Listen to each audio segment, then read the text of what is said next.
of the serpent is an interesting one. The role of the serpent is an interesting one, and one that is diverse, I guess we can now say. Diverse in the sense of being linked to another term called Satan. The two are one and the same. Our understanding of this, due to whatever we may understand from our opinion, belief, or denominational upbringing, that's consistent. The two are one and the same name, but according to the Bible, they are one and the same for a different reason. The serpent is a false prophet, as we have seen, and not a mythological or ghostly, ghastly type figure. This is a role that is played by an actual false prophet, by an actual person that is hired to say or to do or to perform or to enact something against the then chosen garden. We saw Balaam brought into this. Balaam, the perfect example. And from Balaam, seeing how the lines of Balaam line up to the lines of Paul, due to the author of the book of Acts doing so to illustrate literally the connection between the two. And so when we see these figures, the serpent type, Baal type, the Paul type, Bible is letting us know that we are seeing a particular category that we should call Satan. Satan is not an invisible foe. Satan is not anything that is against human beings as we would like to imagine. According to Bible's mind, it is an actual false prophet. When we see the false prophet, that's the term for them. That's the term.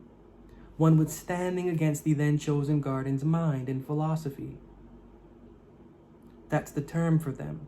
But when we hear a certain verse, we can understand the context of that verse from our upbringing within the religious world. Looking at Luke 10:18, he said unto them, I beheld Satan as lightning fall from heaven. Now, this is not in anywhere in the Bible at all. And again, when I'm saying Bible, I'm saying Genesis to Malachi. This is not in the Bible at all, this scene. And he said unto them, I beheld Satan as lightning fall from heaven. I'm going to briefly read some passages here to get clarity on where this origin comes from. In some versions of the Phoenician myth, Yam, the chaotic force, is in constant conflict with Baal, the force of order. Baal and Yam meet each other in combat on the plains of heaven, and after his defeat, Yam is cast out of heaven and into the depths of chaos in the sea. Still, Yam wishes to dethrone Baal and rule in heaven, and so in these versions he comes back from the depths beneath the seas to battle for heaven's gates, bringing chaos with him again and again in a never-ending cycle. Does that sound familiar? It should. Even so, each time Yam is exiled to the seas, where he directs his rage against humans and plots against Baal until he can launch another assault on heaven. Yam and Baal continually kill each other, resurrect, fight, and die, only to return to life once more.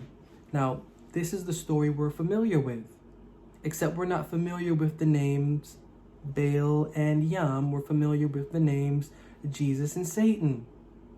The original story that is not in the Bible of Satan falling from heaven comes from this ancient Ugaritic Babylonian myth, yet reframed and repackaged in the times of the developing Christian movement.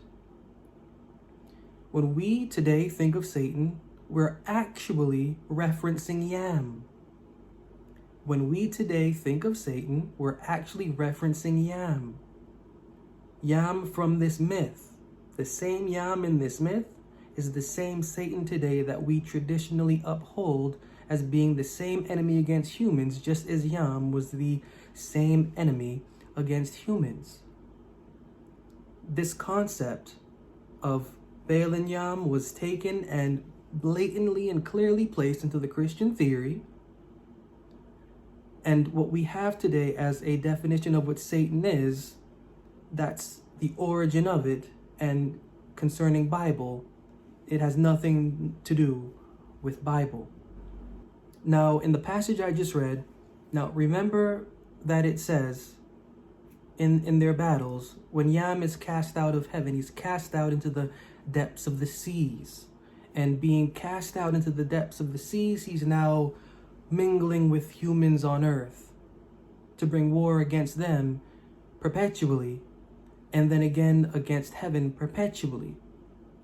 This should sound familiar because this is the tradition anciently in Babylon that we have today taken and adopted and still believe on with different names. Now, when you jump into the Revelation chapter 12, you're going to see something very familiar of what I just read. You're going to see something very familiar. Revelation 12 and verse 12.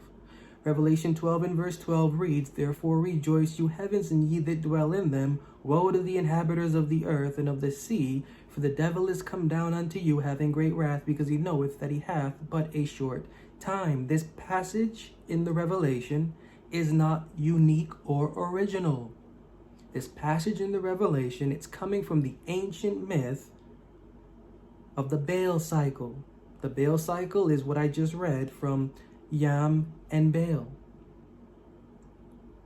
These traditions, and I'm pointing this out to show that these traditions that we have concerning the Christian theory, they're simply rehashed and recycled ancient myth. And being ancient and recycled myth, it's important to know that that's what that is, because when we enter into the Bible and when we enter into the scope of the field that the Bible is, the philosophy that is within the Bible is not the philosophy that the Christian theory pushes. It is not the philosophy or the opinionated philosophy that we take and generate from what we are brought up with. When we are thinking of, and I'm saying all of this again, due to the relevance of what we have been talking about in previous episodes concerning the serpent, Satan, Baal, and Paul, traditional Christian theory springing forth from this myth and this history, it takes away from the actual phenomena that is going on within the scriptures, which is nothing supernatural, which is nothing esoteric, which is nothing fanatical. There is a very concrete illustration that the Bible is giving. Yet, due to whatever we would have it, Bible is taken out of context, religion is placed on the Bible is forgotten, and somehow religion is magnified and the theories therein. But to the Bible's mind, when the Satan character is referenced, it is not in reference to a yam.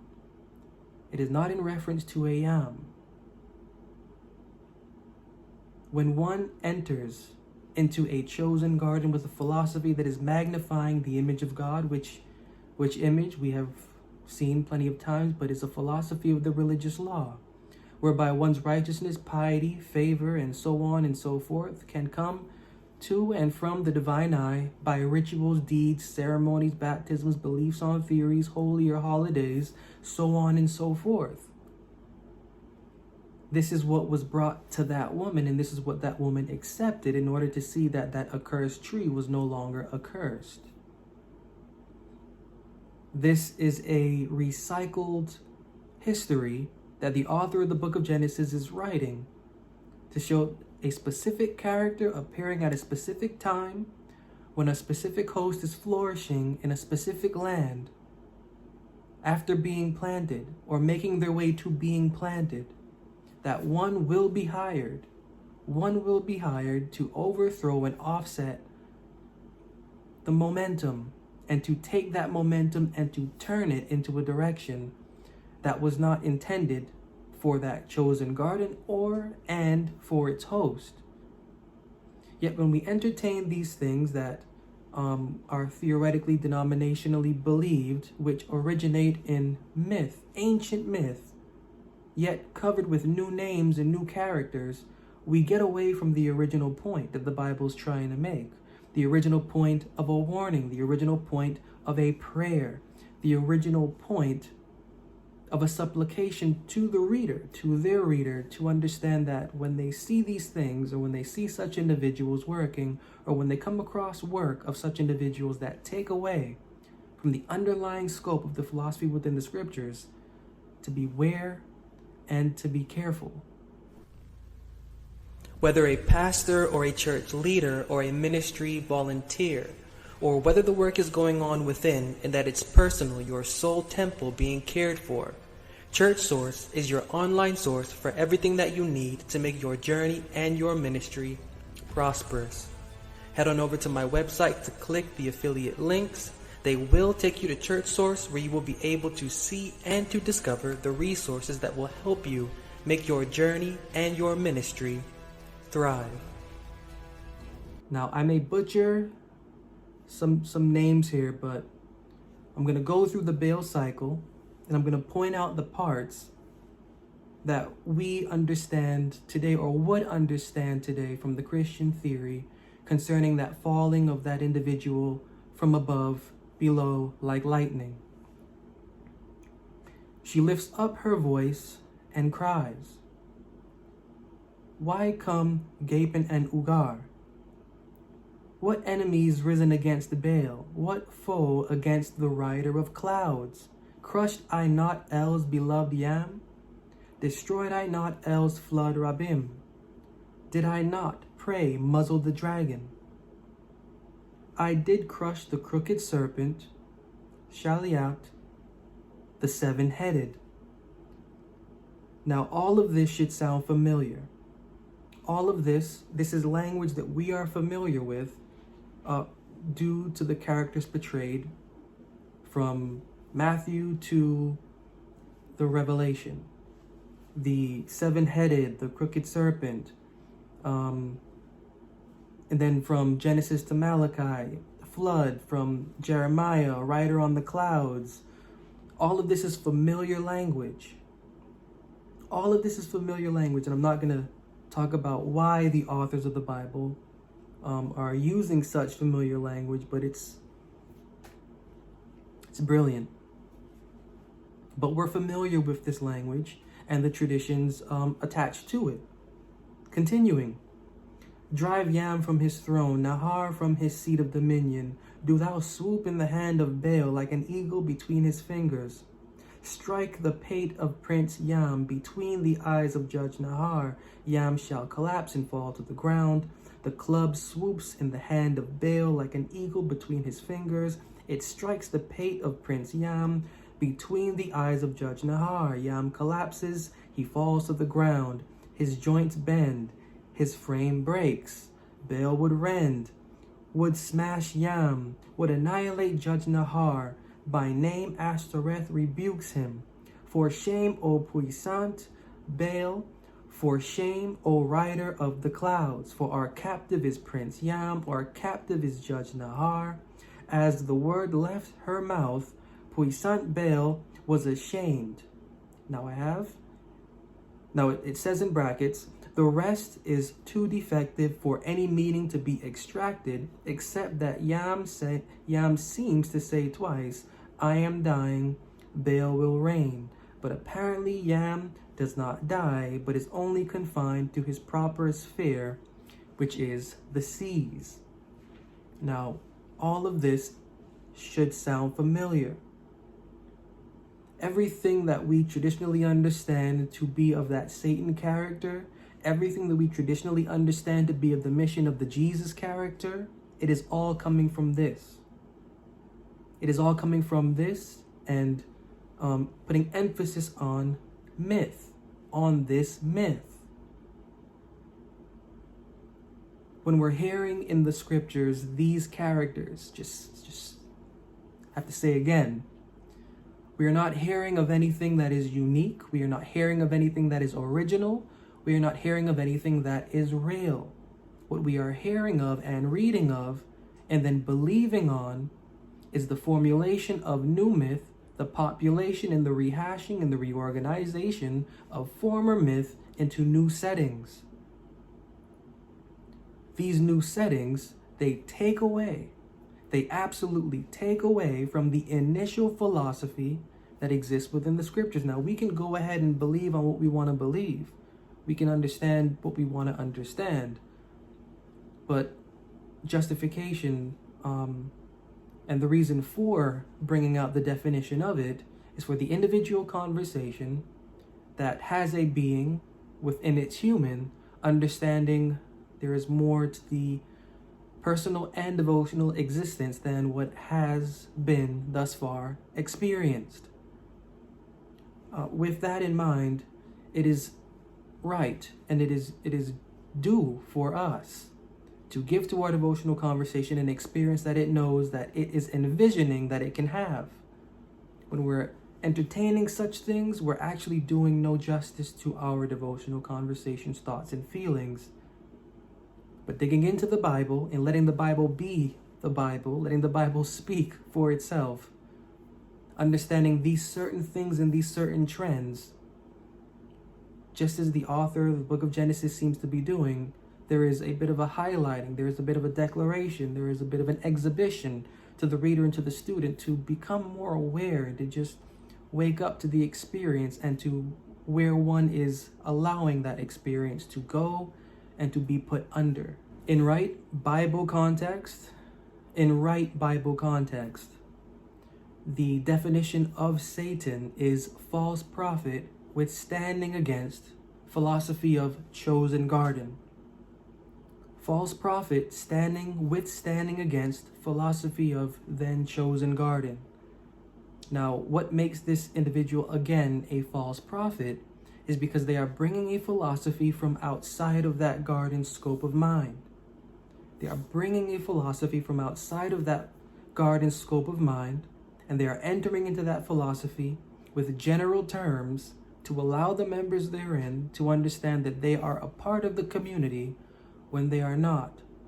They are assuming that the individual entered in is part of their community by the general words that they are using, the base language that they are using.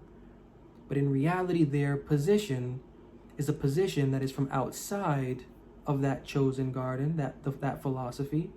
Yet they are, as I've said previously, and as is very confusing, they are a messenger for the fact of the philosophy that is existing outside of that garden. What makes them false is that they are entering into that garden and placing into that philosophy the philosophy that they are bringing in from outside. The philosophy that they are bringing in from outside, again, is what is called or termed image of God. Let's just see in Ezekiel 13, 2 through 7, a couple of verses. Ezekiel 13, 2 through 7. It reads, Son of man, prophesy against the prophets of Israel, that prophesy and say thou unto them, that prophesy of their own hearts. Hear ye the word of the Lord. Thus saith the Lord God, woe unto the foolish prophets that follow their own spirit and have seen nothing. O Israel, thy prophets are like the foxes in the desert. They have seen vanity and lying divination, saying the Lord hath said, and the Lord hath not sent them.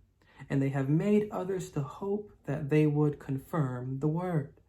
Have you not seen a vain vision, and have you not spoken a lying divination, whereas you say, the Lord saith it, albeit I have not spoken?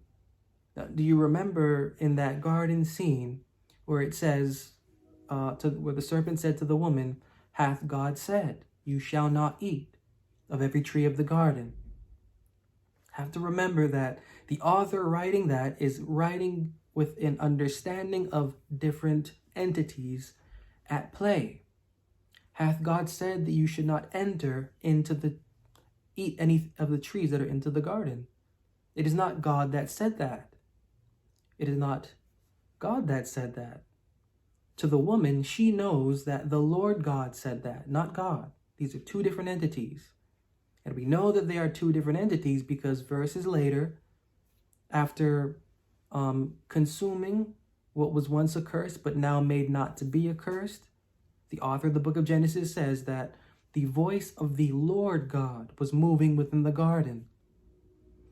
That serpent is bringing into that garden an entity that woman is unfamiliar with, yet familiar with, and that garden is unfamiliar with, yet familiar with.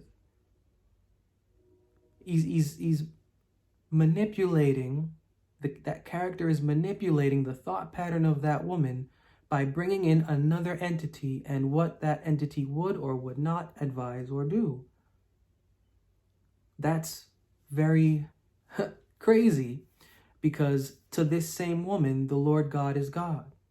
It's very confusing if you had to be in the position of that individual, to having this other individual saying, did God not say? Did God not say this? Did God not say that? When in your mind, you know who God is, but in their mind, they know who God is. Both minds have two different entities on it. This figure that the serpent represents is a role that is played by an individual false prophet, bringing in a message similar to what that serpent brought in. Did God say this and did God say that? Now, this language is very confusing language because this term God is general. It can represent anything, and to anyone that does not actually know much, it represents everything. And so to this individual, which is a role that is played, individual woman, role that is played, just like the serpent is a role that is played, it's a cycle, just as the Baal cycle, as that portion from worldhistory.com pointed out, as it is a cycle repeating between these two characters. The author of the book of Genesis is making known a cycle between two roles, one played by that serpent and one played by that woman. Our faith is alive. Our belief is a living structure. But what does it mean to have a working faith? What does it mean to have a belief assisting our thoughts and feelings? A Faith That Works is a book informing its reader on how to cultivate an active faith. We usually have to make our faith work. We usually need to do something in order for us to feel like our faith is alive. Is this the right way to handle our devotional experience? Find correct guidance and instruction on how to carry the body of your faith in A Faith That Works.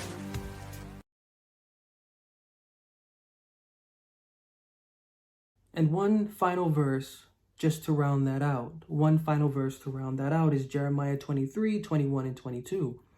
Jeremiah 23, 21 and 22, similar to what was seen in Ezekiel, Jeremiah 23, 21 and 22 reads, I have not sent these prophets, yet they ran.